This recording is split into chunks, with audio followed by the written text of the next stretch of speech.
Le sort des océans n'attire pas foule. Dans la salle, seule une cinquantaine de personnes sont là pour la présentation de la Global Ocean Commission. Pourtant, les océans, qui recouvrent un peu plus de 70% de notre planète, sont un enjeu majeur pour l'homme, l'environnement et l'économie. Je suis entré dans cette salle par hasard. Et puis souvent quand on rentre dans une salle par hasard ou par accident, on cherche le moyen le plus élégant pour s'en éclipser. Et en fait, le sujet m'a interpellé. Je lui ai donné 5 minutes de bénéfice du doute et puis les 5 minutes sont transformées en 1 heure. Lors du sommet Rio+20, aucune attention n'a été portée au débat sur les océans. La Commission tente d'y remédier et d'avancer des réponses techniques et politiques pour la gestion des hautes mers. La zone gérée par les pays côtiers s'étend sur 2000 miles.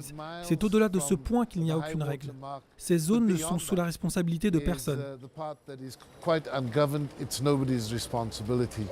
Pourtant, la haute mer est un réservoir alimentaire et minéral. C'est aussi un poumon pour la planète et une source de richesse pour de nombreuses populations.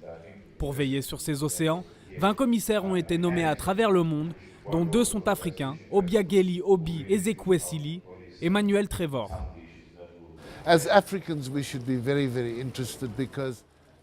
Étant africains, nous devons être très intéressés par les océans, car sur les 54 pays du continent, 33 ont des côtes et 6 sont des États-îles.